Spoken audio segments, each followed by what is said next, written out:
So as Pakistan has yet again launched these unprovoked drone attacks and also ceasefire violations at the LOC, what is interesting to note is what the Pakistani civil establishment is saying. For instance, the Pakistani Defence Minister Khawaja Asif, in an interview that he gave to a local Pakistani channel, now claims that for the Pakistanis there is no option but of a full-blown war with India.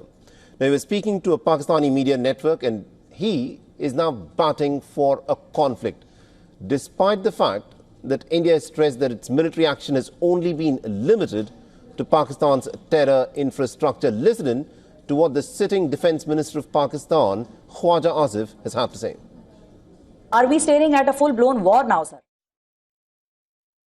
देखिए, ये मेरा ख्याल है कि ये option जो है अब इसके अलावा अब कोई हमें अवेलेबल भी नहीं रही. We'll have to pay them back in the same coins.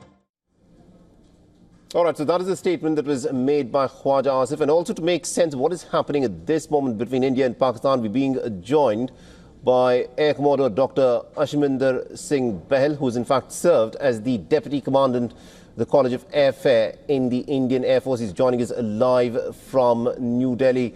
Now, Commodore Bahl, thank you very much indeed for joining us here on WION. You know, this is the second straight night where we're witnessing these drone attacks that Pakistan has resorted to. The Indian forces, we're given to understand, are taking down these drones one by one. Give us a sense of what this tactic is all about that Pakistan has resorted to, and what are Pakistan's objectives here?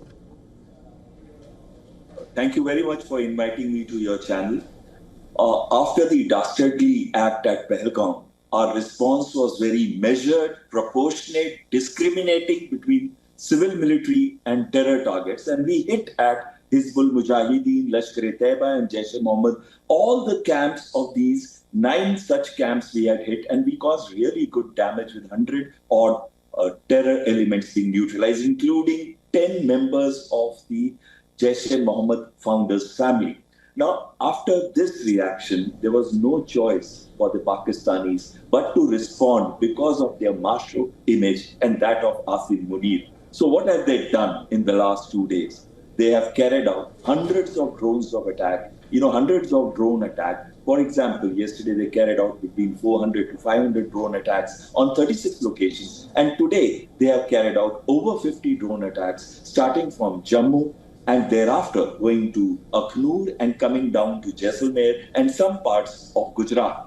Now, these drones basically are unarmed. It is said that they are Turkish drones. Now, if they are Turkish drones and if they are unarmed, and I have a problem with the Turkish drone also, because the name that they are giving Songa.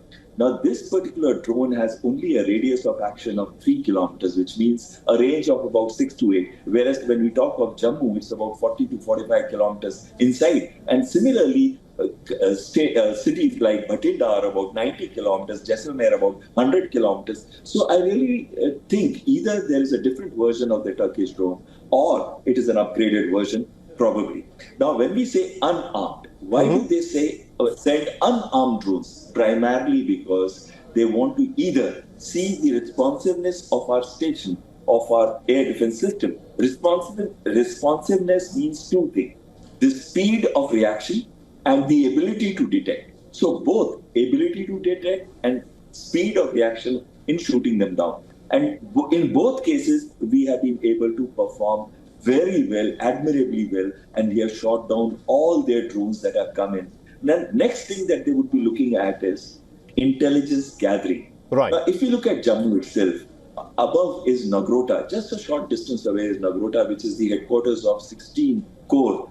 And this headquarters implies that the deployment all around, as well as the ammunition depots that are located over there, or the airfield of Jammu, Pathankot and others. Now, when we are looking at them, the enemy would like to know our deployments, would like to know the status of our readiness, and would like to identify the location of key target systems. And therefore, that was the second objective which I can think of with my own analysis. But what I'm finding it very strange is that after we had struck so admirably well with such precision and with total accuracy, the Pakistani response seems to me confused, chaotic, and also full of, on the spot taking decisions rather than a well-planned strategy. So when I'm looking at them, they are scared.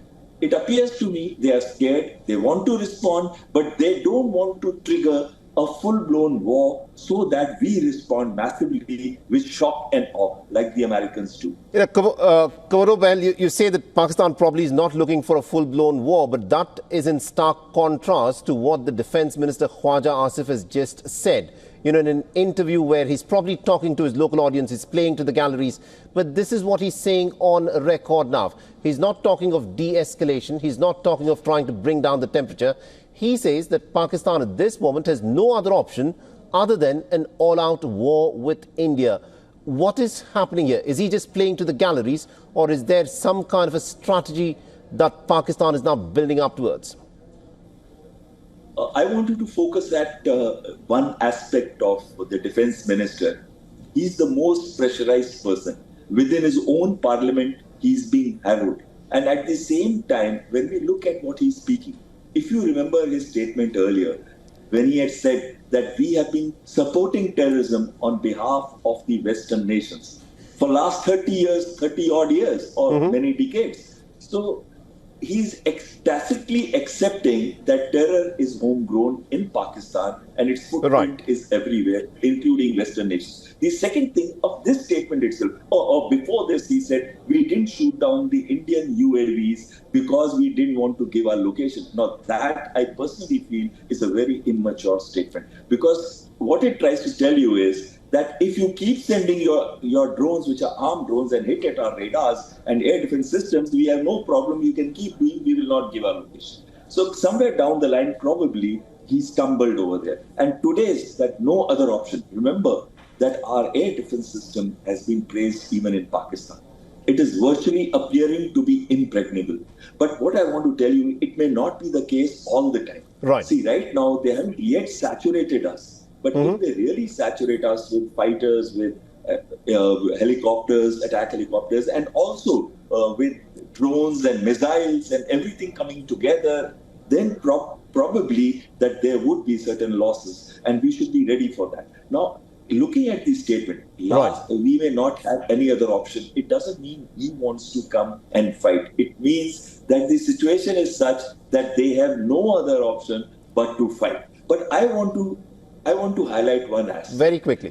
It's my personal, being in the College of Air Warfare and strategizing, I personally feel that this is a God-given opportunity to us. And when we should not look at it as crisis, we should not look at it as challenge, and we should now focus on how we can ensure that Pakistan never uses terror as a tool in its policy of bleeding India through 1,000 cuts. So this is where I personally feel we have an opportunity, even if we don't want to go for shock and awe, in a step-by-step escalatory manner, let's look at bleeding Pakistan through 1,000 cuts so that Pakistan never ever comes back to terrorism. And I want to just say one very quickly, we're short of time. Very quickly, Khawaja. Yeah. That line is that unless we create fear in the minds of the Pakistani generals by targeting them, or they themselves resign because of the internal pressures, the solution may not be easily found. All right. Interesting. We'll have to see as to how this unfolds. Thank you very much indeed, Air Commodore Behl, for joining us with that perspective there. Jai Hind.